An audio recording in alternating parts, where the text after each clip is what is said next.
Hola, ¿cómo les va? ¿Me escuchan? ¿Se escucha bien? Sí, se Sí, escucha bien. ¿Cómo andan? Bueno, hoy vamos a empezar con otro tema dentro de lo que son los ejes temáticos de la materia. El tema de hoy es economías delictivas, mercados ilegales, y vamos a hablar específicamente del mercado de drogas y el tráfico de drogas ilegales como problema de seguridad. Entonces, voy a terminar de admitir a la gente que se está sumando.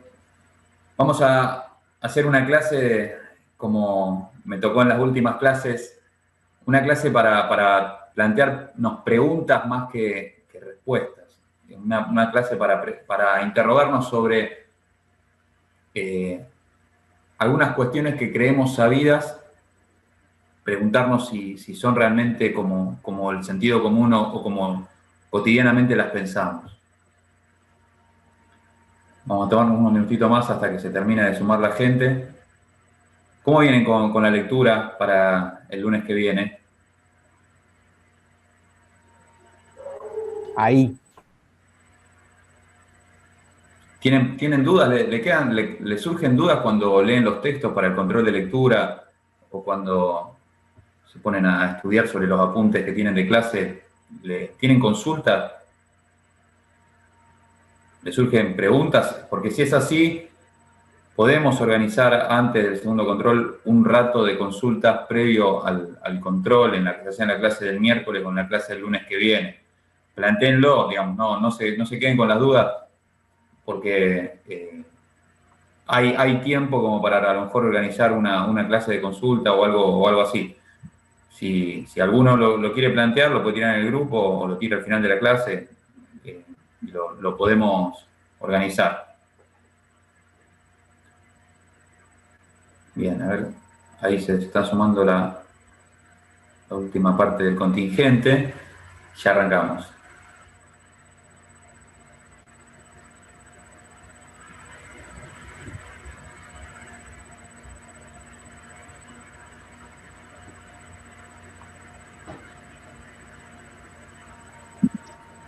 Bien, ahora sí creo que estamos todos.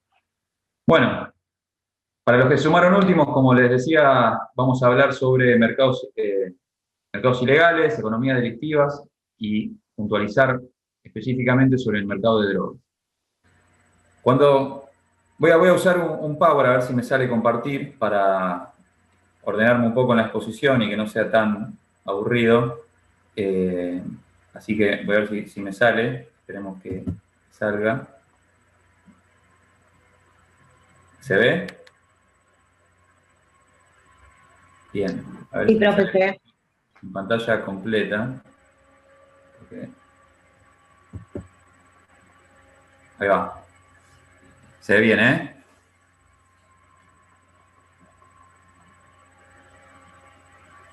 sí, profe, se va re bien. Bien. Bueno, este Power fue realizado para una clase que dimos junto con Eugenia, Francisco y otros docentes de Buenos Aires en un seminario en COAT. Y mi exposición en ese seminario fue puntualmente sobre la relación entre drogas y sistema penal. Si bien no es todo el problema, sí es una parte importante del problema la vinculación entre el mercado ilegal de drogas y el sistema penal como política pública. Ahora vamos a analizar por qué la represión penal es una política pública y vamos a empezar a pensar qué otras políticas públicas vinculadas a drogas existen y qué mirada esconden detrás esas políticas públicas. Por ahí me freno porque me parece que se sigue sumando gente, entonces me tengo que tomar un segundito para sumarlos. Así que bueno, voy a empezar a pasar el Power.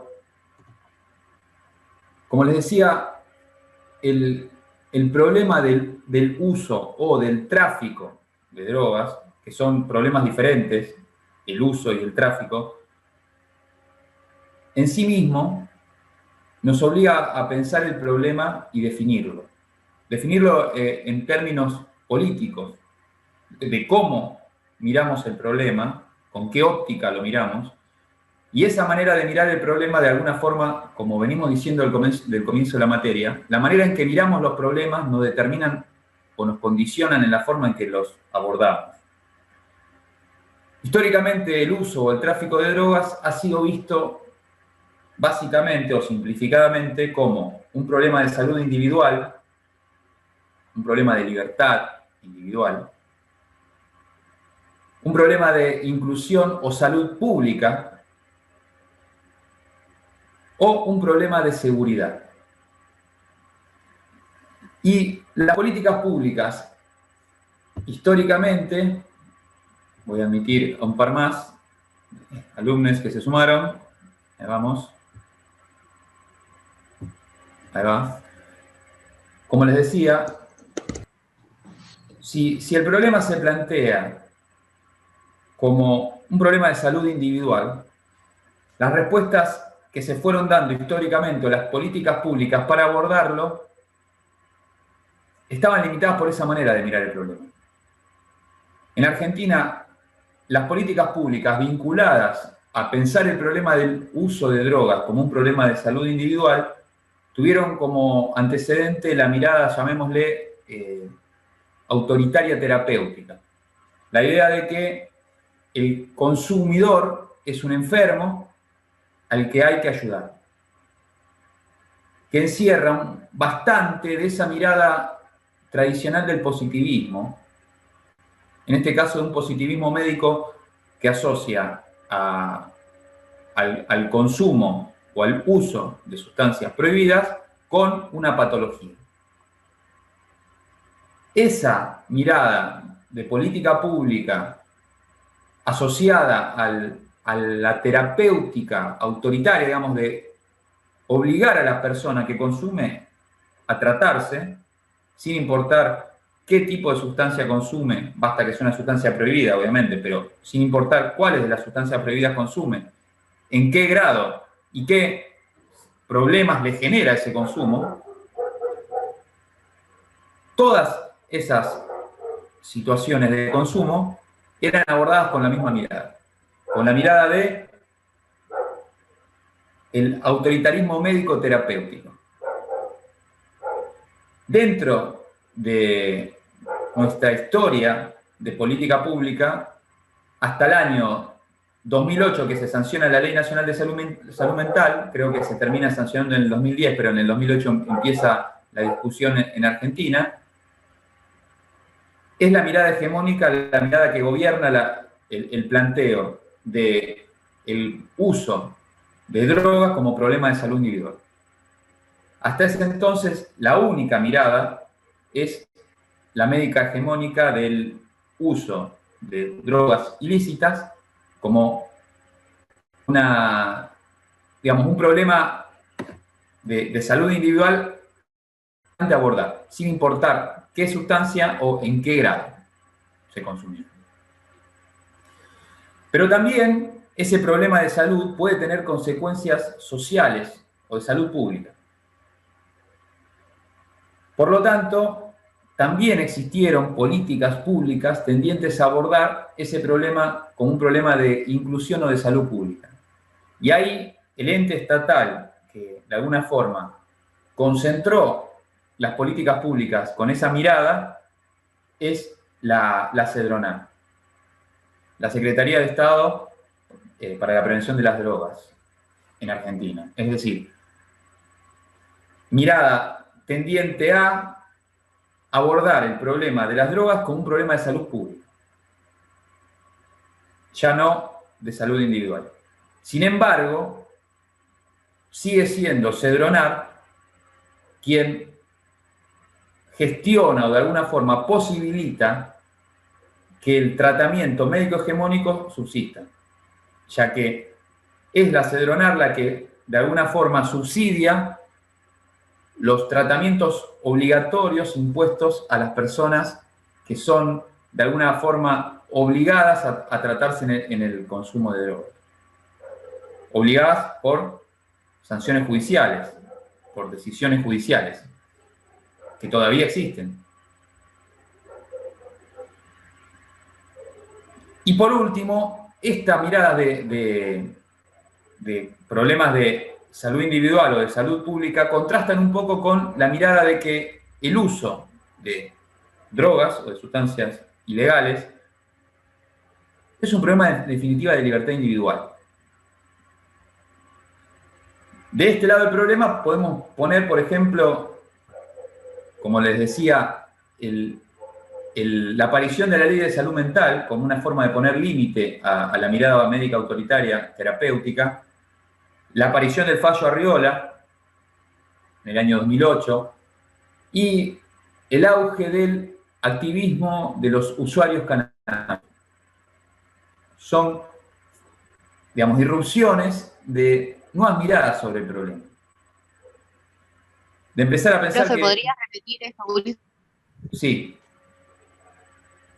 Cuando empezamos a mirar el problema del uso de la droga, un problema de libertad individual, que en definitiva, ¿qué es lo que estamos diciendo? Que el que consume es porque quiere. Y ahí no hay ningún problema. Cuando irrumpe de alguna forma en Argentina esta forma de pensar el problema, tiene una primera irrupción a mediados de los 80 con el fallo Basterrica. Quizá ustedes los han estudiado en Derecho Penal, que la Corte fue bastante cambiante sobre la forma de pensar el problema del uso de drogas. Porque acá estamos, en esta primera parte, estamos hablando del uso, no del tráfico. Luego del fallo Basterrica, la Corte retrocede y vuelve a considerar que el consumo, la tenencia para consumo personal, era un delito de acuerdo a lo que establecía la ley. Y finalmente, en el año 2008, en el fallo Arriola, vuelve a pensar el problema del consumo de drogas como un problema de libertad individual, protegido por el artículo 19 de la Constitución, como un acto que no puede ser objeto de persecución penal. Además del fallo Arriola, podemos poner dentro de esa mirada a la sanción de la Ley de Salud Mental como otra herramienta que posibilita una mirada no invasiva sobre las decisiones del usuario, y las políticas de los activistas usuarios de cannabis. Empiezan a plantear que el uso de drogas no es un problema de salud individual, no es un problema de salud pública, es un problema de libertad. Pero paralelamente a esas miradas relativas a la salud,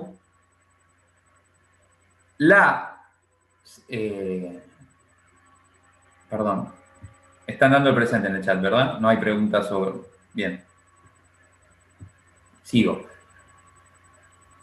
La situación, digamos, o la mirada del problema relativo al uso y tráfico de drogas viene asociada a el problema de la seguridad. Es decir, el uso de drogas y el tráfico de drogas no solamente son problemas de salud, ya sea individual o pública, o un problema de discusión sobre hasta dónde uno puede decidir sobre su propio cuerpo, sino que además es un problema de seguridad.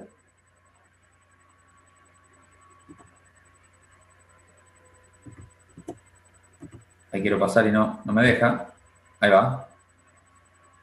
Como les decía al principio, la forma de definir los problemas determina las políticas públicas que abordan esos problemas. Cuando pensamos en materia de seguridad, si definimos algo como un problema de seguridad, la manera de abordar ese problema es a través de una política criminal. ¿Cómo abordamos represivamente un problema? A través de la política criminal. Por lo tanto, la política criminal de un Estado nos dice mucho sobre cómo pensamos o cómo definimos el problema en sí.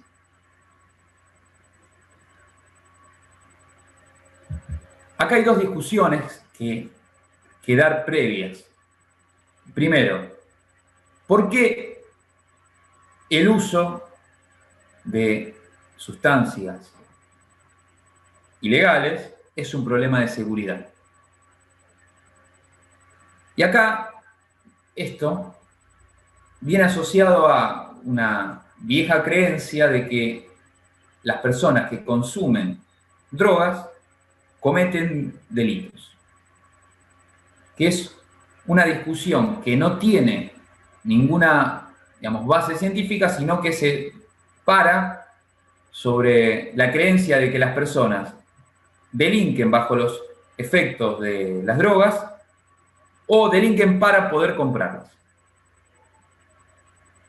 Por lo tanto, definir el problema del uso de droga como un problema de seguridad se para sobre esa mirada.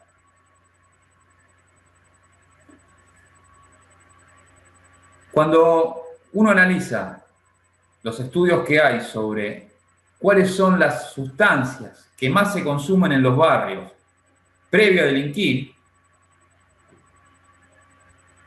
de nuestra experiencia en el trabajo territorial y en cárcel, lo que obtenemos es que lo que más se consume, por ejemplo, esto va a modo de problematizar esta creencia, digamos, de sentido común, lo que más se consume es alcohol y pastillas, que son drogas legales o legales bajo receta, pero que en definitiva no son las drogas que asociamos al mercado ilegal del tráfico de drogas. Y por otro lado, en relación a que las personas delinquen para obtenerla, no deberíamos pensar si en realidad el problema no es autogenerado, ya que justamente puede ser que haya gente que delinca para poder comprar drogas justamente porque es prohibida, pero si no fuera prohibida no delinquiría, porque no sería un delito o no sería tan dificultoso obtenerla. O sea que es muy difícil que alguien hoy delinca para comprar un tetrabric de vino. No sé si es tan acertado el ejemplo, pero a lo que apunto es, el prohibicionismo, en definitiva, puede ser una de las variables que influyan en que haya gente que requiera delinquir para poder acceder a un mercado ilegalizado. Y en relación al tráfico, como problema de seguridad, el tráfico en sí mismo es un problema de seguridad por el hecho de que es ilegal. Por lo tanto, el hecho de que una sustancia se ilegalice genera problemas de seguridad por la propia decisión de ilegalizar esa sustancia. Por lo tanto, en este caso es mucho más claro y más visible ver que el problema de seguridad asociado al tráfico, los problemas de seguridad asociados al tráfico, son problemas de la propia prohibición, ya que los problemas surgen a partir de que la sustancia se prohíbe. Después vamos a profundizar un poco en estos problemas y en los daños sociales que genera el prohibicionismo, pero como introducción al tema, lo que tenemos que poder ver es que la política de persecución penal, históricamente en Argentina, nos determina que la mirada sobre el problema, de alguna forma, replica la mirada que cree que el usuario es una persona compelida a delinquir y que el tráfico en sí mismo es algo peligroso para la seguridad. Invisibilizando primero que hay distintos niveles de usuarios o distintos niveles de consumo, distintos tipos de sustancias que generan distintos efectos, y por otro lado invisibilizando que existen diferentes escalones o eslabones, si se quiere, en la cadena de comercialización, y no todo el tráfico es igual. No todas las sustancias son iguales, se trafican de la misma forma, y no todas las etapas en la producción, comercialización y distribución son iguales. Por lo tanto, la política criminal en Argentina, de alguna forma, invisibiliza y engloba todo el problema con una mirada, digamos, unificadora. Todo el problema para la política criminal históricamente en Argentina es igual. No importa si consume un porro por fin de semana o tiene un problema realmente grosso de consumo de paco. Da lo mismo. La política criminal habla de consumidor. Y no importa si es un pibe que vende un frasco de marihuana que él mismo cultiva y se lo vende a sus amigos, o si es un narco que entra adentro de la villa 1114, una tiza proveniente de Bolivia. Es tráfico, es tenencia para comercialización. Entonces, esa invisibilización de las escalas del problema o de los distintos grados que puede tener el problema, de alguna forma determinó históricamente la política criminal en Argentina. Pensar el problema de esa manera genera un montón de nuevos problemas.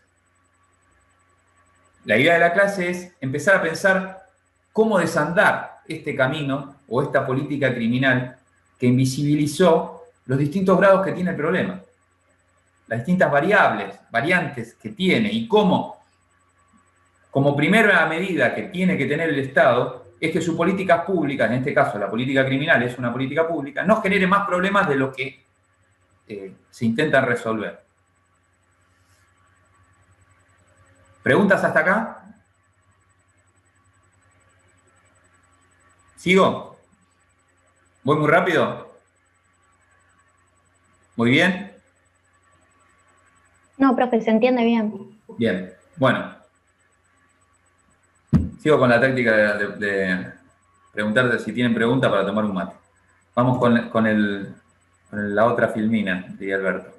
Bueno, sobre las definiciones en relación al problema de las drogas y a esta mirada, digamos, homogeneizante del problema, de que todo es un problema de seguridad, o todo es un problema de salud pública, o todo es un problema de salud individual,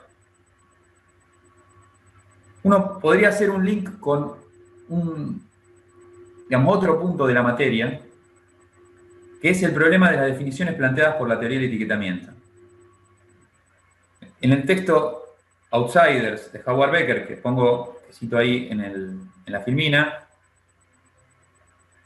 lo traigo, digamos, a colación porque justamente la discusión o las discusiones sobre la política criminal en relación a drogas tienen que ver sobre cómo definimos el problema. Y las definiciones de los problemas, diría Becker, es un acto de poder. Es un acto de poder político, en definitiva. Es una discusión política. Entonces, la importancia que tiene entender que cómo definimos el problema nos determina cómo lo abordamos, es que en el caso de las drogas, esa discusión parecería que nunca fue dada, por la manera irracional en que se han planteado históricamente la política criminal asociada a su persecución o a su represión o a intentar la prevención. Si uno mira las respuestas que damos y los resultados que hemos tenido, la lógica es que no hay lógica. Digamos, que nadie se ha detenido un minuto a pensar si la política criminal aplicada ha generado los efectos deseados. Y puntualmente, hay un artículo que al que le interesa el tema es muy estimulante, que se llama Uso recreativo de las drogas, una visión política, que es de Guillermo Ureano, ahí está citado en la filmina, sobre cómo a nivel mundial, no solo en Argentina, esta mirada homogeneizante y desprovista de cualquier criterio científico ha primado prácticamente en todo el mundo y en la Organización de Naciones Unidas y ha, de alguna forma, guiado la persecución penal en relación a las drogas de los años 50 hasta hoy.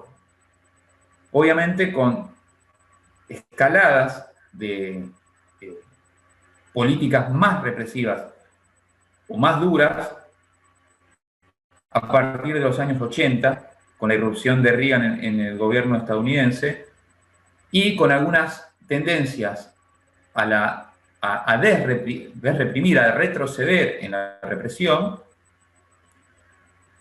en los últimos 10 o 15 años. Lo que queda claro es que la mirada sobre el problema, históricamente, no ha seguido prácticamente ninguna lógica científica. Las drogas se prohibieron sin ningún criterio científico o problemático. Nadie problematizó por qué, por ejemplo, la marihuana es tan peligrosa como la heroína, cuando los niveles de daño generado por uno y por otro son diferentes. Las toxicidades son distintas. Obviamente siempre es muchísimo peor la heroína. Los niveles de adicción de cada una de las sustancias son diferentes. La cantidad de muertos por sobredosis son infinitamente superiores en la heroína. Entonces, ¿por qué la heroína y la marihuana son igualmente catalogadas por los organismos internacionales? Nadie sabe demasiado por qué. Sin embargo, ahí está y guía nuestra política criminal y nuestra política pública desde los años 50 hasta hoy. Ese problema fue definido de una forma tan eficaz por un actor tan poderoso que esa forma de mirar el problema no ha podido ser reconstruida hasta hoy. Si bien, como les digo, hay tensiones, hay nuevas formas, hay despenalizaciones en algunos países, hay despenalizaciones en algunos estados, sigue el problema mayoritariamente viéndose con esa óptica, sigue siendo definido de esa manera. Cuando uno piensa en qué es la política criminal de un Estado, es pensar qué se persigue, cómo se lo investiga y para qué se lo persigue. La política criminal debe contener básicamente la respuesta a estas tres preguntas. En nuestro país, estas preguntas están respondidas. Por un lado, ¿qué se persigue? En la ley 23737, que de alguna forma, como les digo, replica las disposiciones de Naciones Unidas sobre sustancias ilegalizadas. Sobre cómo se lo persigue o cómo se lo investiga, rige el Código Procesal Penal de la Nación, ya que en materia de drogas es un delito federal, por lo tanto, salvo en aquellas provincias que han federalizado una parte de lo que se llama el microtráfico, en el resto de la Argentina y en Santa Fe, por ejemplo, rige exclusivamente el Código Procesal Penal de la Nación. ¿Y para qué se persigue o con qué fines? Para ser más claro, lo que debe regir, o quién debe regir de alguna manera la política criminal es el Ministerio Público Fiscal o el Ministerio Público de la Acusación, en el ámbito federal se llama Ministerio Público Fiscal, debe trazar una estrategia de a quién vamos a perseguir y para qué, con qué fines. Cuando uno mira cómo funciona el Ministerio Público Fiscal en tema de drogas, y ahora voy a empezar a hablar de una investigación que hicimos junto a Enrique Font en una... voy a admitir a alguien, ahí está. Fue en el año 2013 y 2014 en las Fiscalías de Instrucción Federales de Rosario. Intentamos ver cómo funciona la Fiscalía en tema de drogas para ver qué problemas en términos de política criminal detectar.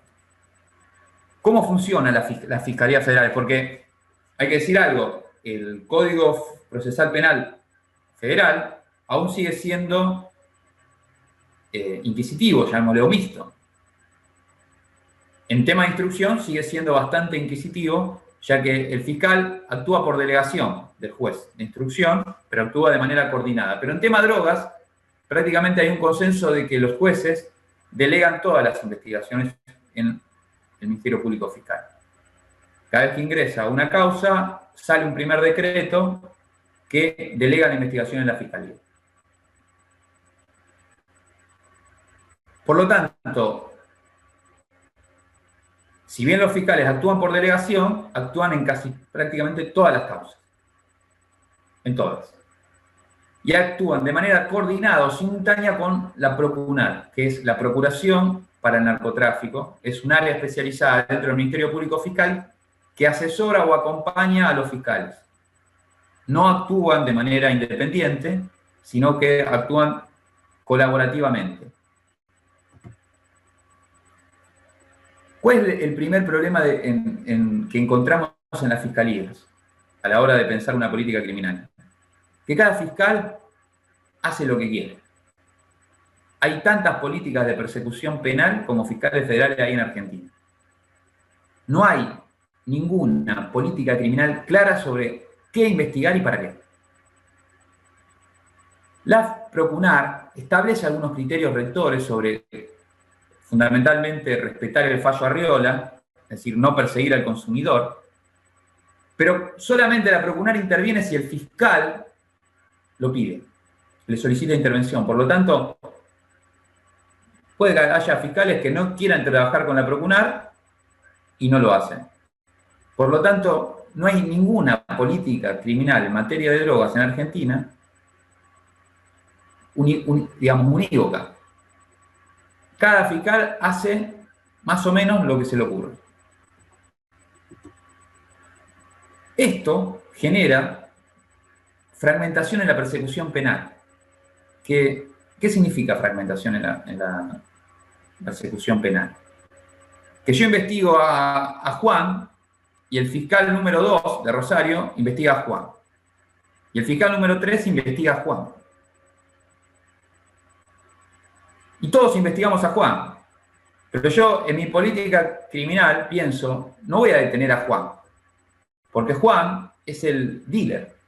Es el último eslabón.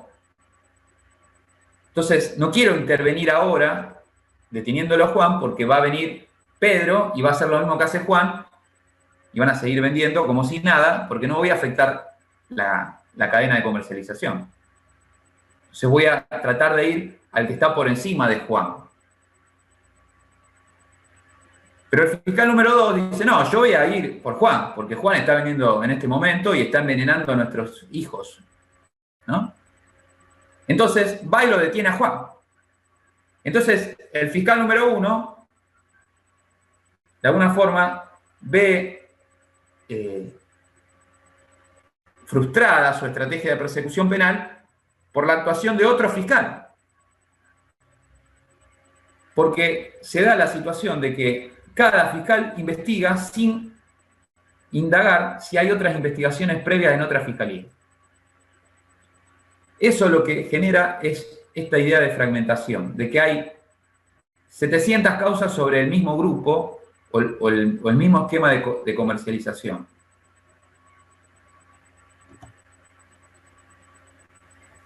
Por otra parte, no hay una estrategia de persecución uniforme, como les digo.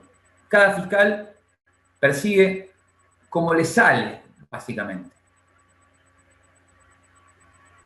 Algunos intervienen en los eslabones inferiores para ver si interviniendo en esos eslabones inferiores pueden obtener pistas para ir por los eslabones superiores. Secuestrando algún teléfono en el búnker, ven si pueden encontrar quién hablaba con ese teléfono, siempre suponiendo que no hay corrupción, ¿no es cierto? Pero más allá de que exista corrupción o connivencia, la fórmula en sí misma investigativa es azarosa, cada cual hace lo que le viene en mente, tendrá su justificación, pero no hay un criterio institucional claro que guíe la actividad de los fiscales.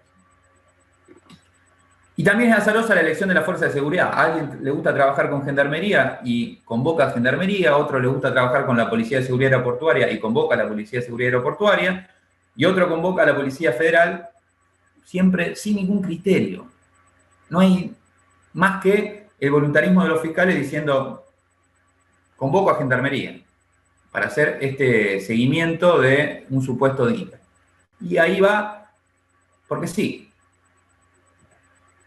Por eso termina, profe, por ejemplo, por eso termina prefectura haciendo un allanamiento en un lugar donde no hay ni río, por ejemplo, o la Policía de Seguridad Aeroportuaria Tal en cual. Villa Constitución, que no hay nada.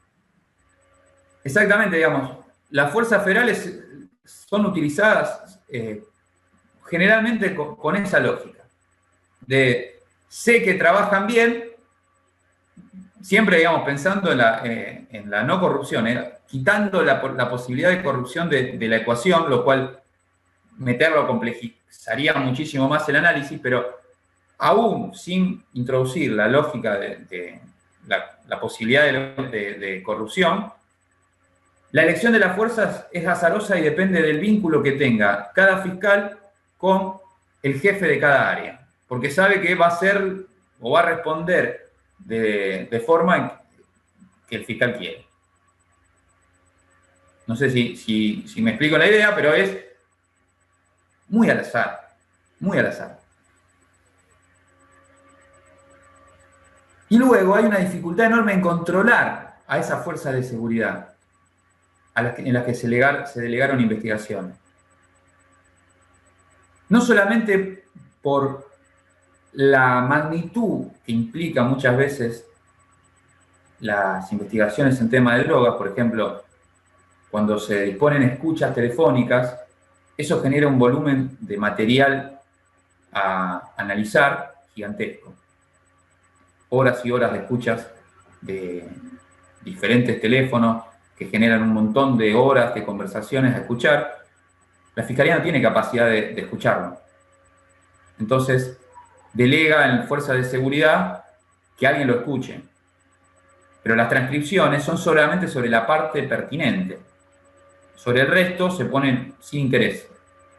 Entonces te ponen sin interés, sin interés, sin interés, sin interés, sin interés, por ahí una conversación, y después otra vez sin interés por 5 días y otra conversación. En el medio no sabemos qué es lo que no era interesante, porque el que lo escuchó fue el cabo Pepe de la Policía de Seguridad Aeroportuaria. Entonces nadie se sienta en la Fiscalía a escuchar lo mismo que escuchó el cabo Pepe para ver si el cabo Pepe tiene el mismo criterio de falta de interés que la Fiscalía. Siempre pensando, además, como les digo, no en la posibilidad de corrupción, sino simplemente que el que termina definiendo la política criminal es el cabo Pepe, el que dice qué interesa y qué no interesa. Entonces, hay una imposibilidad de controlar y además una decisión también, muchas veces, de parte de los fiscales de no controlar eso. Porque uno también podría decir, no puedo controlar todo, pero puedo hacer, por ejemplo, un control aleatorio y veo si lo que me dicen que no interesa está considerado de la misma manera en que yo considero que no interesa como fiscal. Entonces, pero ni siquiera eso. Hay una delegación total en las fuerzas de seguridad, lo cual a su vez fragmenta muchísimo más aún la política de persecución penal en el tema de drogas. Y por último, otro problema que encontramos es el buzón de la vida, o lo que podrían asociarse a ruido blanco, es decir, tanto ruido que no se puede escuchar nada. ¿Por qué? La decisión de poner los buzones de la vida y de obligarse las fiscalías a trabajar todo lo que ingresa dentro de los buzones de la vida, se generó una magnitud de trabajo que hace prácticamente imposible tener investigaciones por fuera de eso. Y lo que ingresa en los buzones de la vida generalmente es información de baja calidad. Información falopa, si se me permite el término, que genera un montón de trabajo de mala calidad, basado en información de mala calidad. Porque quienes escriben las cartitas que ingresan al buzón de la vida generalmente aportan datos del vecino al que no quieren, o hasta incluso uno podría pensar que es una forma fácil de sacarse un competidor en tema tráfico, denunciarlo. Es decir, ninguno de estos análisis, digamos, se puede realizar si uno va a trabajar todas las denuncias que ingresan en el buzón de la vida y se compromete a eso. Porque el Ministerio Público Fiscal, a su vez, se compromete y publicita que trabaja o que se abrieron tantos sobre el buzón de la vida y se crean causas a partir de eso y se investiga. Y se pierde, obviamente, recursos humanos a partir de esa decisión de política criminal, de trabajar eso. Y por último, hay una gran dificultad para coordinar las investigaciones entre la justicia provincial y la justicia federal. Y se empiezan a producir situaciones de federalización ad hoc, como pasó, por ejemplo, con la investigación a los monos, en donde los terminaron investigando por asociación ilícita, pero no quedaba claro bien cuáles eran los delitos, digamos, a los cuales la asociación se comprometía a realizar, porque era evidente que la asociación era una asociación destinada al tráfico. Por lo tanto, si era destinada al tráfico, era un delito federal. ¿Por qué lo investigaba la justicia provincial? Y entonces, la vuelta que le dieron es que, en definitiva, la asociación ilícita estaba destinada a asesinar personas, lo cual es como bastante poco razonable, pero demuestra las dificultades que existen para trazar una política criminal de parte del Ministerio Público de la Acusación Federal. Entonces, viendo todos estos problemas que hay a la hora de plantear la política criminal respecto a drogas, ¿cómo hacemos para trazar una política criminal más democrática? ¿O cómo empezamos? ¿Por dónde empezamos?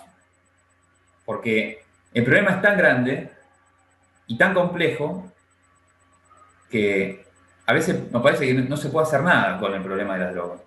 Primero porque hay organismos a nivel global que te impiden realizar cualquier modificación que quieras.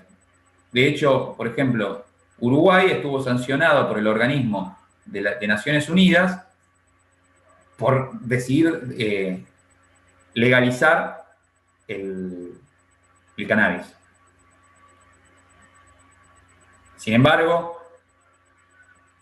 esa política, digamos, que uno parecería que es a lo mejor una puerta como para empezar a desandar el camino del prohibicionismo, es cuestionada por Naciones Unidas. Es decir, los organismos internacionales cuestionan esa decisión soberana del país. ¿En todos los países que despenalizaron pasa lo mismo? No, porque no todos los países pueden, digamos, de alguna forma, pueden ser presionados de la misma forma. Digamos, obviamente, a Estados Unidos no lo condenan por los estados en donde se ha legalizado y se ha permitido el consumo de cannabis. Sin embargo, digamos, las Naciones Unidas también es un poco selectiva en estas condenas hacia algunos países, hacia ciertos países. Obviamente, depende del poder de cada país recibir o no la condena de este organismo de Naciones Unidas. Dentro de Naciones Unidas también hay miradas contrarias, porque hay áreas de Naciones Unidas que fomentan despenalizar determinadas sustancias y hay otras áreas, pero el área de control del delito y de drogadicción, no me acuerdo cómo es la sigla, lo sigue condenando. Entonces, aún ahí, digamos, dentro de Naciones Unidas también hay problemas de cómo definir la situación, por ejemplo, del cannabis y de rediscutir esa mirada prohibicionista sobre el cannabis. Entonces, ante esta situación tan compleja en donde las discusiones además se vuelven tan peligrosa en términos políticos, porque nadie quiere abordar, por ejemplo, la discusión sobre la legalización de todas las drogas. Las dificultades parecen, digamos, insuperables. Parecería que no se puede hacer nada. Entonces, me interesaba discutir algunas posibles soluciones con las herramientas que tenemos hoy para abordar los daños que genera la política criminal actual. ¿Qué daños genera de alguna forma el tráfico ilegal? Para de alguna forma seguir digamos, el análisis, usé un texto de Damián Site, que está citado acá, que se llama Reducción de daños, seguridad y tráfico de drogas ilícitas. Es un texto muy interesante.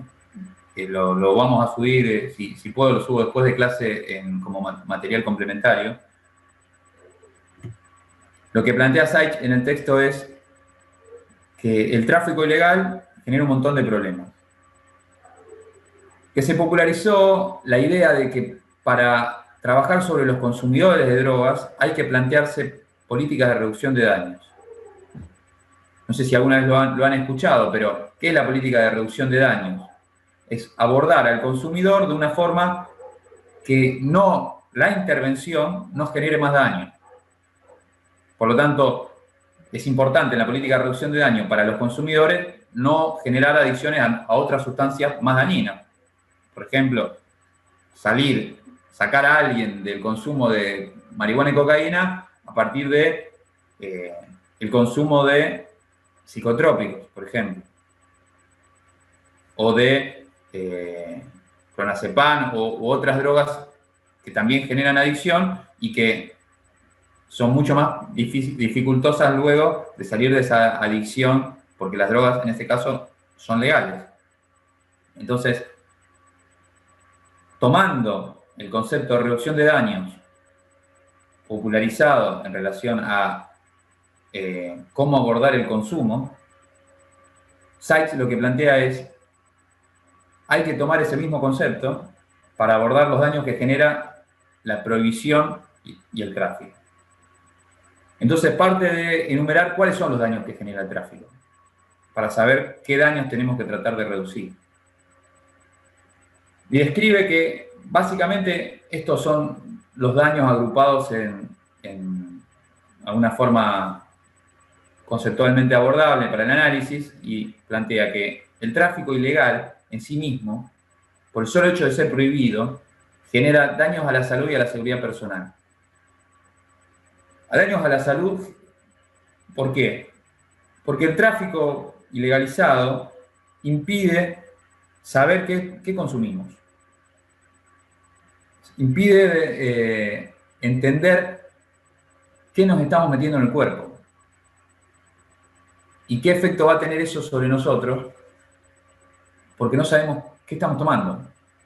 De hecho, una de las políticas de reducción de daños vinculado a este punto es la posibilidad de que los que asisten a fiestas electrónicas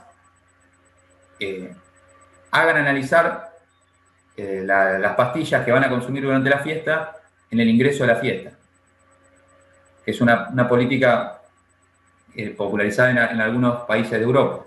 ¿Sí? Como te vendieron una pastilla, no sabes qué tiene, la haces analizar y después te la tomas. Pero no solamente son daños asociados a la salud, sino que también hay daños asociados a la violencia, fundamentalmente proveniente de la fuerza de seguridad, pero también la violencia entre bandas, o lo que se llama los daños colaterales, es decir, mueren personas que no tienen que ver con el tráfico o con la fuerza de seguridad, pero estaban ahí en el momento equivocado, en el lugar equivocado. ¿Cuáles son los otros daños que genera? Los daños sociales que genera. Genera desigualdad social. genera situaciones de desigualdad ya que fortalece el esquema mafioso, de alguna forma.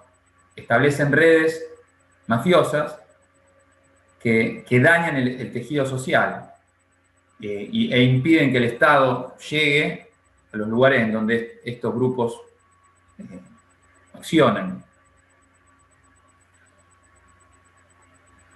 Además, en los lugares donde predomina la venta minorista de estas sustancias, aumentan otras incivilidades, delitos asociados, como por ejemplo el robo al dealer o el robo al que recién acaba de comprar, lo que a su vez también genera daños a la seguridad personal porque eso genera mucha violencia.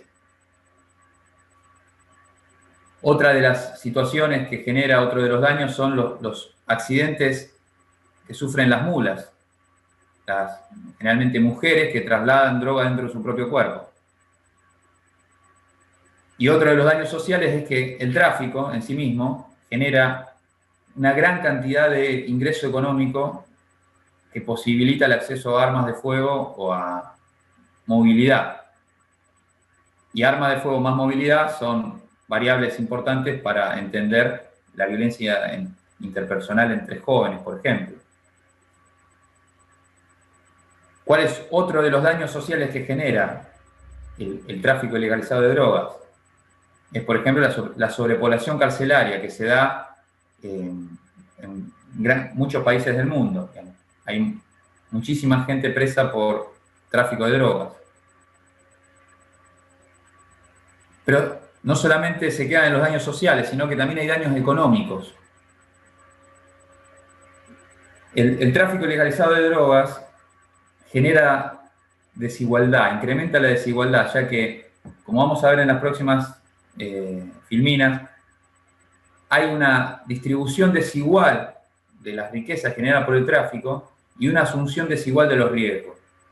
¿Sí? Los escalones más bajos en la cadena del tráfico asumen muchísimo riesgo y reciben muy poco de las recompensas o de los ingresos que el tráfico genera. Entonces, podríamos decir que el mercado ilegal replica un poco los mercados legales. Funcionan básicamente como el mercado capitalista común. Es decir, los eslabones más bajos asumen muchísimo riesgo, ponen su cuerpo a disposición y reciben a cambio muy poco de la recompensa. Pero a su vez genera otros daños económicos, que es vinculados al lavado de activos, a la fuga de capitales, genera booms inmobiliarios a partir de la inversión de este dinero o estos activos para lavar, y ni hablar de la cantidad de dinero que se gasta en la represión del tráfico. Y también hay daños políticos. Por un lado, vinculados a la corrupción, que es evidente que para subsistir el tráfico ilegal requiere, de alguna forma, de la participación o de la anuencia de parte del Estado, es decir, genera corrupción, y la corrupción socava la vida democrática. La corrupción generalizada, de alguna forma, impide la subsistencia de la vida democrática. Y a su vez, la guerra contra las drogas en sí misma genera violaciones sistemáticas y graves a los derechos humanos, lo que se convierte en un problema en sí mismo. Y por último, hay daños culturales asociados al tráfico que tienen que ver con, primero, la hegemonía patriarcal dentro de la lógica del tráfico y la lógica del consumo, del materialismo y del ascenso social a partir de la posesión de determinados bienes culturales.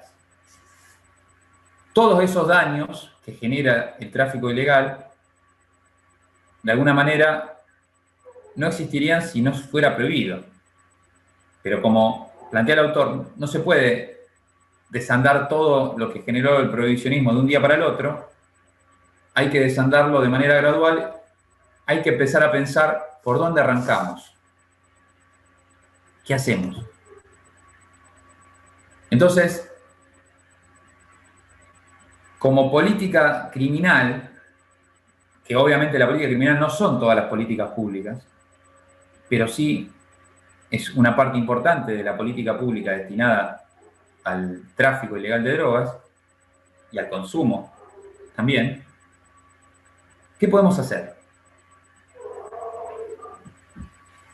Entonces, lo que plantea el autor son algunas de estas medidas que entiendo que serían interesantes llevarlas adelante para reducir los daños que genera el tráfico de drogas. Por un lado, la persecución penal tiene que ser mínima y quirúrgica. Es decir, la persecución penal genera muchísimos problemas. Porque cada vez que la persecución penal se pone en marcha, reacomoda el mercado. Entonces, antes de intervenir, tendríamos que pensar qué efectos vamos a crear interviniendo. Por lo tanto, ¿cuándo deberíamos intervenir como Estado? Cuando, por ejemplo, hay violencia. Es un mercado extremadamente violento. Entonces, deberíamos intervenir con el objetivo de reducir la violencia, no de reducir el tráfico, porque el tráfico no lo vamos a reducir. Si intervenimos de manera poco estratégica, el mercado se fragmenta y generalmente cuando el mercado se fragmenta, los estudios a nivel mundial establecen que ese mercado se vuelve más violento, porque comienzan a disputarse la hegemonía del mercado grupos antagónicos, con mucha capacidad de utilizar la violencia como forma de solución de la disputa. Tienen dinero para comprar armas, básicamente. Entonces, intervenir en un mercado ilegalizado es complejo. Deberíamos entender la complejidad antes de intervenir como Estado con una política represiva. Y quirúrgica en el sentido de tenemos que saber bien a quién vamos a buscar y por qué. Todo lo contrario de lo que pasa hoy de ir a intervenir en el búnker, agarrar el teléfono y ver qué pasa. Porque esas intervenciones, de alguna forma, enturbian el mercado, lo complejizan, lo fragmentan y lo vuelven a veces más violento. Si uno piensa, por ejemplo, lo que pasó en Rosario, no sé si ustedes saben cuál fue el año en donde más homicidios hubo en Rosario, en la historia. ¿Cuál año fue? ¿Alguien sabe? 2014, ¿no fue? 2014, 2015. 2013. Pero 2014 también fue muy alto. 2013 y 2014 fueron los 2 años más altos. Previo a esos años, hubo una decisión de intervención, digamos, poco inteligente, que generó un reacomodamiento en el mercado minorista en Rosario. En Rosario había 2 grupos enfrentados, por un lado los monos, y por el otro lado el grupo comandado por Luis Medina, muerto también en la autopista, no sé si lo recuerdan. El que iba con la chica, que lo acribillaron. Exacto. ¿Ese no era el dueño del boliche de Esperanto. Esperanto? Sí. A su vez, había grupos policiales que de alguna manera generaban vínculos de protección con ambos grupos. Hasta ese momento, el grupo histórico que generaba protección o que de alguna forma regulaba el negocio en la ciudad era Drogas Peligrosas, históricamente conocido como Drogas Peligrosas, que en esa época se llamaba diferente, creo que se llamaba la Dirección Provincial de Prevención del Consumo, o algo así. Era una sigla larguísima, pero la antigua Drogas Peligrosas regulaba ese mercado y de alguna forma ordenaba a los actores. Por un lado, Medina se quedaba con algunos sectores de la ciudad, el noroeste fundamentalmente, y los monos se quedaban con el norte y el sur de la ciudad. Ese orden o ese equilibrio se rompe con la irrupción de un grupo policial que empieza a perseguir a los monos y rompe los acuerdos que tenían con la vieja drogas peligrosas. Si uno ve las escuchas de esa época, el enojo que se escuchaba en las conversaciones de los monos es porque justamente empiezan a darse cuenta que la policía ya no respetaba los acuerdos que tenía. Por lo tanto, ese grupo que se llamaba la División Judicial, que quizás después es famosa porque es la que lleva adelante toda la investigación contra los monos, y obviamente estalla por el aire cuando van a la casa de Luis Medina a ver si podían quedarse con el dinero que suponían que tenían ahí. No sé si lo recuerdan, pero van a un campus, ¿no? A un country en Pilar, e intentan hacer un allanamiento ilegal, y es detenido ese grupo policial por la policía de la provincia de Buenos Aires, que olieron sangre y fueron muy astutos en detenerlos, y hicieron de alguna forma estallar por el aire los acuerdos de no agresión entre las dos bandas. Es decir, la intervención policial contra una banda solamente empezaron a romper los acuerdos que la banda tenía con la banda antagónica, porque veían o creían que ese grupo policial era mandado por el otro bando. No sé si el ejemplo es tan claro, quizás sí, no sé. Lo que digo es que una persecución, una irrupción en el mercado que altera los equilibrios que rigen el mercado puede generar una situación de caos o de altos niveles de violencia a los fines de reacomodar el mercado, como se generó en el 2013 y 2014 a partir de la aparición de este grupo, por ejemplo, que cambió las reglas del mercado, y a partir de ahí se desencadenó una guerra tremenda entre las dos bandas, que comenzó con la muerte del Fantasma, siguió con la muerte del Pájaro, siguió con la muerte de Medina, y creo que aún hoy hay coletazos de esa guerra. Con lo que, digamos, con esto, ¿qué quiero decir? Que la persecución penal genera un montón de consecuencias dentro del mercado ilegal. Y actuar de manera como un elefante en un bazar, ¿no es cierto? Genera un montón de nuevas situaciones que tenemos que tener presentes y que no puede ser aleatorio de que cada fiscal haga lo que quiera sin pensar qué va a generar con la intervención que lleva adelante.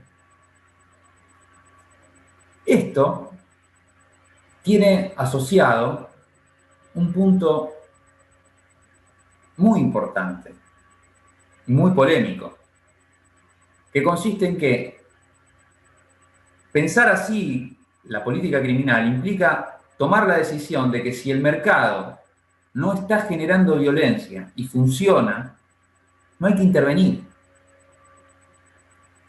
Es decir, hay que pensar en estrategias de política criminal que permitan a los fiscales tener la posibilidad de decidir lo que sería en un código acusatorio un criterio de oportunidad que le permita sostenerse en la decisión de no intervenir si no hay violencia.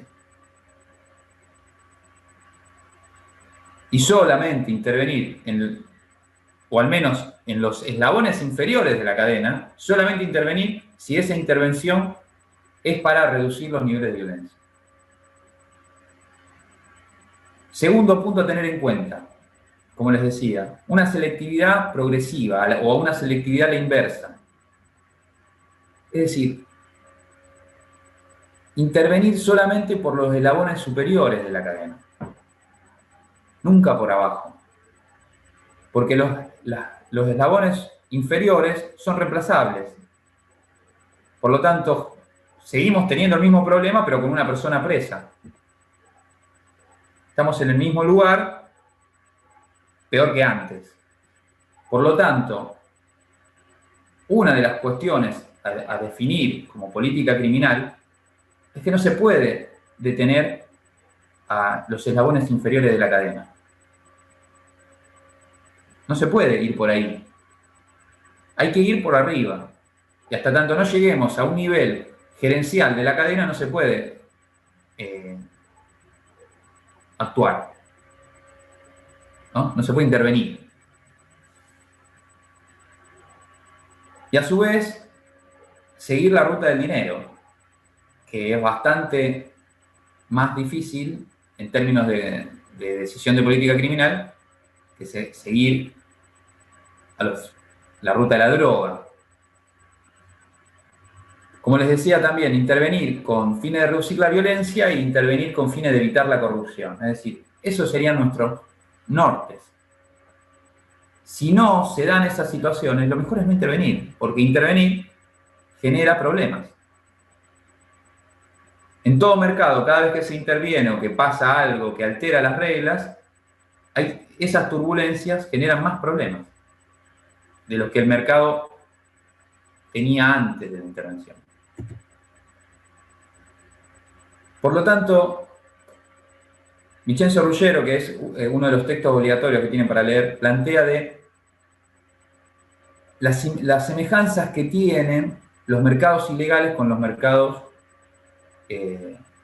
legales, llamémosle, o los mercados capitalistas no ilegalizados.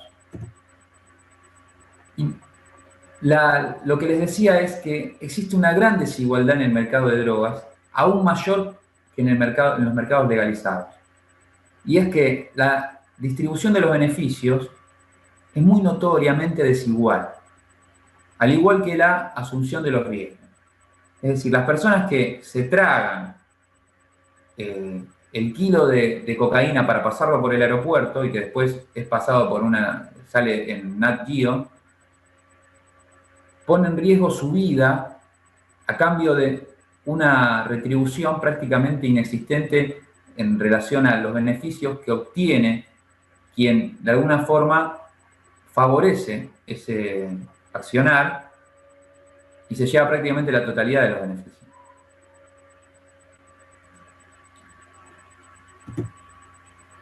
Acá, bueno, había un video que no sé si se va a reproducir, no se reprodujo porque en este caso es un PDF, pero lo había transcrito por las dudas que no se viera, que es una parte de una serie muy famosa llamada The Wire. No sé si alguien la vio, si alguien la vio. Pero con esa política, don Lester lo habían mandado no me acuerdo qué oficina y estuvo 10 años ahí, hasta que lo sacaron. Al sótano. Al sótano. Es una serie excelente. Obviamente, bueno, es también una serie, ¿no es cierto? Los policías son buenos en este caso y no tienen participación en el negocio, pero lo que plantea interesante el teniente Lester Freeman, creo que era, así se llamaba, me olvidé. Sí, Lester Freeman. Que si vos seguís a la droga, si vos seguís la cadena de comercialización siguiendo el bien ilegalizado, lo que te vas a encontrar son adictos y algunos pequeños dealers. Ahora, si seguís el dinero, no sabés a dónde te va a llevar eso, porque dentro del esquema de blanqueo de capitales están las personas más respetables de la sociedad, digamos, en términos de ingreso económico, digamos. Te encontrás con los CEO de las grandes corporaciones detrás de esas actividades de lavado. En la serie se encontraban con creo que era un senador del distrito que recibía dinero a cambio de permitir o de favorecer que la policía no intervenga persiguiendo a esos grupos que traficaban crack en un lugar de Boston, creo que era. Entonces, como política criminal, ¿no sería más inteligente perseguir el dinero que perseguir la droga? Porque si perseguimos la droga, nos encontramos siempre con los eslabones reemplazables. En cambio, si perseguís el dinero y cortás la posibilidad de financiar, tenés muchísimas más posibilidades de evitar que el negocio se reproduzca. Si vos detenés a un dealer y secuestrás droga, esos dos elementos son bastante reemplazables, porque la posibilidad de los accesos al suministro de droga o la posibilidad de reclutar a otra persona, generalmente son muy más fácilmente reemplazables por, digamos, los esquemas del tráfico.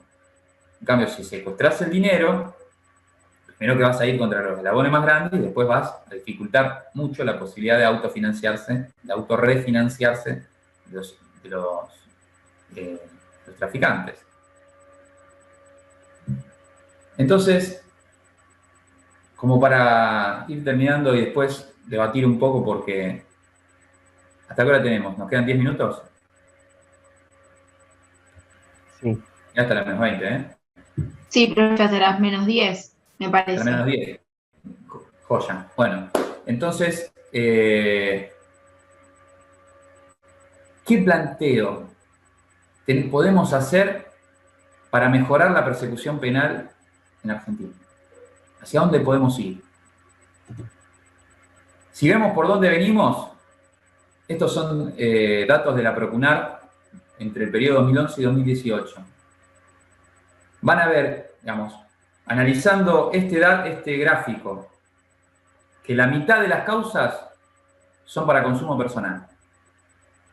Tenencia simple o tenencia para consumo personal, que es el 35 más el 13, azul y celeste, es del 48% de las causas son perseguir a los consumidores. Es decir, tenencia simple no se puede acreditar que lo que tenía era para comercializarlo, porque no tenía elementos que permitan pensar que la persona estaba comercializándolo, o directamente para consumo personal el 35% de los casos. Es decir, no solamente que no había nada que presumiera que la persona estaba comercializándolo, sino que además que la cantidad secuestrada era baja. Ahora, es decir, de cada 2 causas que hay en la justicia federal, una es perseguir al consumidor. Digamos, fíjense lo lejos que estamos, no de una persecución penal quirúrgica, de ir a los grandes eslabones. Estamos antes del eslabón. Si pensamos en cuántas causas hubo en el año 2017, ese mismo porcentaje responde a 24.000 causas. Es decir, que hubo 12.000 personas en Argentina a las que se le armó una causa en la justicia federal, a grandes rasgos, por consumir droga. Si a ese dato lo asociamos a cómo se inician esas causas, el 60% de las causas es prevención. ¿Qué significa? La policía estaba por la calle, paró a alguien, inició la causa penal. Es decir, que si pensamos que la manera en que las causas se inician no es por una investigación previa, sino porque la policía se lo chocó en la calle, y el 60% de 24.000 causas es que la policía se lo chocó en la calle, podemos concluir que la gran mayoría de las causas son seguidas contra los eslabones más débiles, casi en un total. Porque a su vez, el otro 25% es un otros. Es decir, un 85% de las causas es un otro. Y las denuncias en fiscalía, que podríamos decir, y ante el Poder Judicial, son un 9%. Es decir, solamente del total 24.000 causas o acá, digamos, esto está calculado de todo el periodo de años, es decir, que de las 200.000 causas que se iniciaron en ese periodo de 7 años completos, el 90% fue prácticamente azaroso, sin ningún criterio. A lo que se encontraban en la calle o al que denunciaban en comisaría o al otro, que vaya a saber qué es. Pero nunca las causas se inician con un criterio de intervención o de política criminal claro. Más bien, lo contrario. Y por último, un dato que puede ser visto como alentador o desalentador, según la mirada que cada uno tenga, es la pronta, o digamos, siempre la prometida, vamos a llamarla así, puesta en funcionamiento del sistema acusatorio en el régimen federal. Lo cual puede ser una promesa muy buena o una promesa nefasta. Si planteamos lo que pasó o si retomamos la discusión de lo que pasó con la implementación del sistema acusatorio en Santa Fe, en el esquema provincial, en el Código Procesal Provincial, la verdad que no estaría tan alentado, ya que la persecución penal en Santa Fe no se modificó en nada en sus lógica de política criminal, simplemente es un sistema que funciona mejor para perseguir pobres. Entonces, si el sistema acusatorio federal se va a implementar con esa lógica, la verdad que vamos a estar complicados, porque vamos a tener niveles de encarcelamiento mucho más problemáticos que los actuales. Sin embargo, la cuota de esperanza es pensar que el sistema acusatorio federal podría ser utilizado como una herramienta para investigar mejor y para trazar políticas de persecución penal siguiendo los lineamientos que conversábamos recién, aplicando el criterio de oportunidad y solamente persiguiendo de manera quirúrgica cuando sea necesario. Y por último había puesto la evolución penitenciaria en Santa Fe, que no tiene en cuenta los presos federales, que además hay una superpoblación de presos federales en la provincia, no sé si lo saben, pero hay alrededor de, creo que 600 presos federales en la provincia y el cupo son 50. Es decir, hay 500 presos de más. Con lo cual el problema de superpoblación de presos federales ya existe. Imagínense si a ese mismo problema le sumamos el de un código acusatorio sin un criterio de persecución claro, que siga encarcelando a los mismos pobres de siempre, pero más rápido. Es decir, veo en el futuro un problema gigantesco. Pero, obviamente, no perdemos la esperanza de que alguna vez veamos o podamos repensar el problema en otros términos, en base justamente a lo que estuvimos conversando hoy. Bueno, eso era todo. Voy a salir. A ver si stop share. Ahí vamos. Bueno.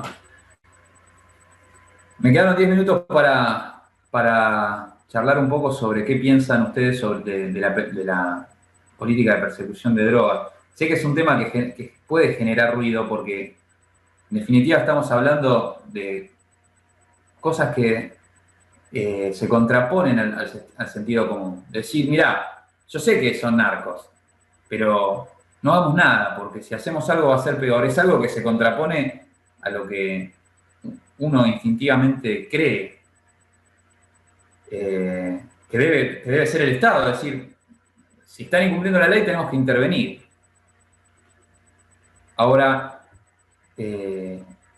lo que yo estoy planteando es otra cosa, por eso es lo contrario. Y eso puede ser, digamos, problemático a lo mejor, o puede costar pensarlo en esos términos. Por eso me gustaría que, no sé, quien quiere, si alguien quiere plantearlo y debatirlo, si están a favor de la despenalización, de la legalización. Vamos a empezar así. ¿Alguien está a favor de la legalización total de las drogas?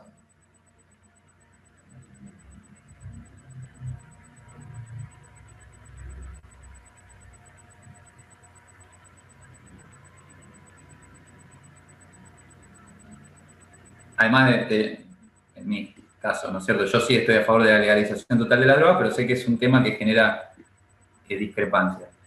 ¿Alguien está a favor de la legalización de algunas drogas?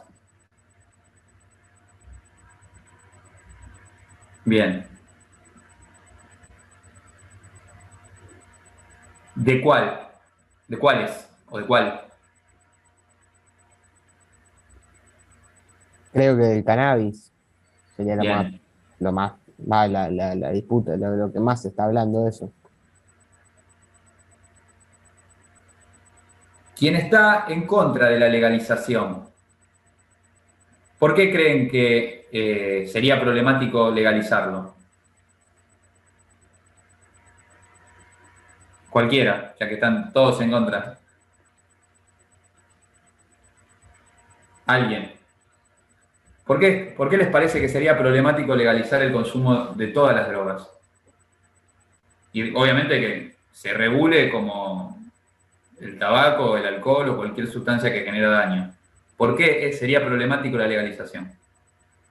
Yo, profe, en realidad no he terminado de formar mi opinión, porque hay muchísimas cosas que, en realidad, por ejemplo, yo estoy a favor de la legalización del cannabis, eh, pero también creo que todo este debate viene eh, de la mano con el tema de la legalización del aborto, porque como que una vez que reconocemos que estas cuestiones y estas problemáticas existen, no podemos ser indiferentes y creo que es como usted decía en la clase, a mí me dejó pensando en un montón de cosas porque jamás se me había cruzado por la cabeza legalizar todas las drogas, pero en realidad como esas experiencias en los países europeos en los cuales se hacen análisis de las pastillas que consumen en las fiestas, es la verdadera forma de abordar estas problemáticas desde distintos lugares, tanto de la salud como de la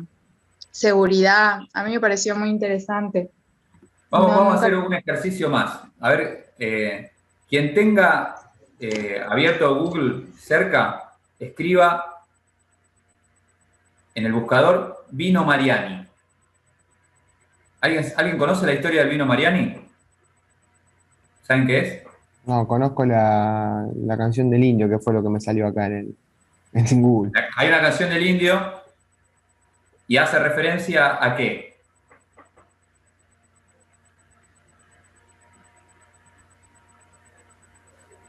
Un vino que tenía hojas de coca, por lo que dice No, tenía el Wikipedia. principio activo de la cocaína. Tenía el principio activo de la cocaína. Si ustedes ven la publicidad del vino Mariani y buscan en imágenes ahí en Google, les van a salir publicidades de la época. Quien hacía la publicidad del vino Mariani, ¿saben quién era? El que aparece en la fotito. El Papa. El Papa. El Papa hacía la publicidad de un vino con cocaína. Digamos, alta misa que tiraba, hacía 6 misas seguidas sin ningún problema. Pero, ¿por qué les planteo esto? Primero por lo llamativo y lo gracioso que es pensar en el Papa hoy haciendo publicidad sobre cocaína, ¿no? Digamos, con lo tabú que se ha vuelto la cocaína en términos sociales y culturales para nosotros. Pero segundo, porque lo que no se discute tampoco demasiado es los efectos que ha tenido el prohibicionismo sobre la forma de consumir. ¿Qué quiero decir con esto? La cocaína no se consumía como se consume hoy cuando era legal. Porque la prohibición no solamente modifica la forma en que las sustancias se venden, sino que modifica la forma en que las sustancias se consumen. Un ejemplo para entenderlo es, antes de la prohibición del alcohol en Estados Unidos, el consumo de whisky era mucho menor. La gente tomaba cerveza, tomaba vino. Sin embargo, cuando se prohibió el consumo de alcohol, lo único que se conseguía de manera ilegal era whisky. ¿Por qué? Primero porque es mucho más fácil traficar un barril de whisky, que era mucho más caro, que traficar 50 barriles de cerveza para obtener el mismo efecto, porque en definitiva el consumo se produce con la finalidad de sufrir en el cuerpo, o de sufrir, digamos, de experimentar en el cuerpo determinadas sensaciones. Por lo tanto, para lograr ese efecto, la cantidad de sustancia requerida varía dependiendo de qué tomo. Por lo tanto, prohibirlo transformó la manera de consumir el alcohol en Estados Unidos. Ya no se consumía cerveza porque era muy difícil de conseguir. Porque para traficar cerveza necesitabas 600 barriles para lograr el efecto de alcoholizarse. En cambio, con whisky necesitabas 100 barriles y era más factible de realizar. Con la cocaína, con todas las sustancias ilegalizadas, la prohibición modifica la manera en que se consume la sustancia. De hecho, nadie en el mundo consumiría pasta base. ¿Por qué se consume la pasta base? Si es algo que es el residuo de la producción de otra sustancia. Se consume pasta base porque es una manera de generar el efecto deseado a partir de una sustancia que no es la que uno quiere consumir. Es buscar el similar.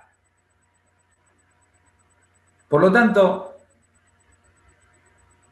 el prohibicionismo generó que, digamos, el auge de la cocaína, porque el efecto se logra, o de este modo de consumir cocaína me refiero, el efecto se logra mucho más rápido y con mucha menos sustancia, y eso obviamente es mejor si uno está hablando de una sustancia ilegalizada. Se requiere menos sustancia para lograr el efecto. Lo mismo que con el whisky. Ya no tiene sentido consumir cocaína mezclada con vino, porque ese efecto, obviamente, necesitas muchísimo, digamos, vino y cocaína mezclada para traficarlo. Entonces es mucho más fácil procesar la cocaína, hacerla mucho más pura para que sea más pequeño el lugar en donde ingresa, y eso transformó la forma de que se consumía. El uso de la cocaína generalmente, previo a la prohibición, era un tonificante o algo que te permitía permanecer de fiesta. No tenía sentido darse vuelta. Porque, en definitiva, el abuso de la sustancia es configurado por la propia sustancia. Por las propias lógicas de que la sustancia de alguna forma te condiciona o te determina. No sé si me explico en la idea que quiero transmitir. Es decir, mi intención en la clase, y con esto termino y vuelvo a dejar, asociamos sobre las sustancias efectos que en realidad la sustancia no tiene. ¿Qué quiero decir? Que uno puede lograr los mismos efectos que con cualquiera de las sustancias prohibidas con otras sustancias legalizadas. Sin embargo, parecería como que la sustancia tiene como un poder mágico que por el solo hecho de tomarlas nos transforma. Hay como una especie de mitificación de los efectos de la sustancia. Hay otro libro muy interesante, yo lo tengo, es muy grande, muy largo, y es de Antonio Escotado, que se llama Historia de las drogas. No sé si alguno lo ha escuchado una vez a Antonio Escotado. Es de mi época, salía con Chiche Hellum cuando hacía memoria, así, imagínense, no saben ni de qué estoy hablando. Pero me acuerdo que en esa época era como ultra escandaloso escuchar a una persona que dijera esto que estoy diciendo, digamos, que la cocaína en sí misma no tiene ningún efecto sobre el delito. Digamos. No hay ninguna relación entre la sustancia en sí misma y salir de caño. Y que a su vez el consumo de cocaína se transformó por la prohibición en sí, ya que la cocaína no se tomaba de esa manera previo a la prohibición. Y a su vez describe muy detalladamente cuáles son los tipos de drogas que existen y cuáles son los efectos generales que produce. Entonces, nos permiten entender cómo caprichosamente algunas drogas fueron demonizadas y otras fueron de alguna forma absueltas y provocan los mismos efectos. Digamos, si uno piensa en un estimulante que genera pérdida de conciencia y niveles de excitación que pueden llevar a la violencia, parecería que estoy hablando de la cocaína, pero en realidad estoy hablando del alcohol. Y eso es legal. Sin embargo, con efectos muy parecidos, hay otras drogas que son ilegales. ¿Y por qué? ¿Y qué problema trajo legalizar el alcohol? En términos sociales. ¿Y qué efectos generó en relación a terminar con las mafias, a erradicar la violencia? Por ejemplo, en Estados Unidos cuando se legalizó.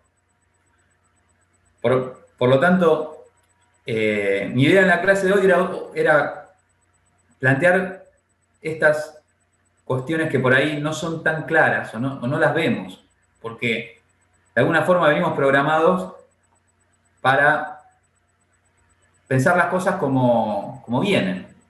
¿No? Siempre pensamos que la prohibición es lo normal, porque venimos con ese esquema y no hay otra manera de pensarlo, hasta que, digamos, de alguna forma irrumpe esa irracionalidad que tiene la prohibición en sí. Se te hace visible, digamos, lo ves y decís, pero ¿por qué tomar cocaína me va a hacer un delincuente si provoca efectos similares a otras drogas que son legales? Y tomo la otra droga y no salgo de caño. ¿Por qué? Por los niveles de adicción que generan. Hay drogas legales muchísimo más adictivas que, por ejemplo, el cannabis. De hecho, el cannabis es muy bajo en relación a la adicción que genera comparativamente con el tabaco o la nicotina. Nadie sale de caño por fumarse un porro. Entonces, ¿por qué es prohibido el cannabis? Todas esas, de alguna forma, irracionalidades son las que está bueno replantearse. Tratar de entender por qué están ahí. Y pensar qué podemos hacer con eso. Porque obviamente no vamos a poder legalizar las drogas de hoy para mañana. Además, en las elecciones acá, en la votación de la clase, perdí como loco, nadie quiere legalizar las drogas, entonces evidentemente no va a pasar rápido. Porque implica un cambio cultural muy difícil de hacer. Y además implica meterse con actores muy poderosos, porque a nadie le conviene también que sea legal. Ni a los organismos internacionales que se dedican a fomentar la prohibición, ni a las agencias estatales que la persiguen, ni a los grupos que la comercializan. A nadie le sirve que sea legal. Por eso siempre se genera tanto lío cuando se habla de legalizar. Veo que se están yendo de a poco y no los quiero seguir abrumando. Seguimos discutiendo otro día. Como siempre, mi idea en las clases, más que tirar la posta, es hacerlos pensar y darle herramientas para que piensen el problema ustedes mismos, pero con herramientas que quizás no siempre tuvieron a disposición. Por eso les recomiendo mucho el texto de Damián Saich, les recomiendo mucho el texto de Guillermo Breano, y para el que tenga ganas y le interese particularmente el tema, sobre todo si participa o tiene interés en participar en un movimiento de usuarios y consumidores de cannabis, el texto de Escotado es excelente. Así que si tienen interés, me lo piden. Vemos cómo lo circulamos en este momento de pandemia. Así que, bueno, hasta el miércoles. El miércoles, acuérdense, el miércoles van a dar la continuación de jóvenes con Francisco. Va a terminar el tema que arrancó el miércoles de la semana pasada y no terminó. Y el lunes de la semana que viene, creo que vamos a dar feminismo y política criminal.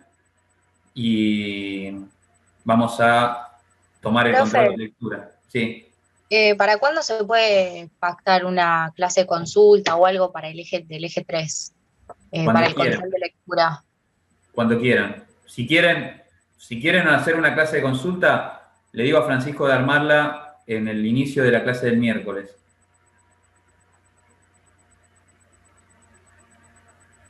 ¿Les parece bien? Sí, por mí sí. Bien. Acuérdense que los temas que entran son policía, cárcel, administración de justicia y del texto de Adam Crawford, prevención social y situacional del delito. Esos serían los temas del eje que ingresan en el control. Así que preparen las preguntas que tengan y se las tiran todas a Francisco. Todo el eje 3, profe, ¿no? ¿Cómo? Todo el eje 3. Es el eje 3 completo, sí. El mecanismo es igual. Va a estar el examen 2 horas disponible. Pueden en el transcurso de esas 2 horas entrar en cualquier momento y van a tener un tiempo que no sé porque es la facultad la que lo programa cuánto tiempo van a tener para responder las preguntas, ni cuántas preguntas van a hacer, pero van a ser muy similar a la vez pasada, que no, ¿cómo fue? ¿Eran 20? ¿20 en 30 minutos? Sí, eran 20 en 30 profe. minutos. Va a ser igual. Así que ese va a ser el mismo mecanismo. Entran, se loguean, cuando inician empieza a contar los 30 minutos y al final se cierra. Bien. Adiós. Hasta el miércoles para la clase de consulta. Chao, profe, gracias. Chao. Chao, profe. Chao, profe. Chao, gracias.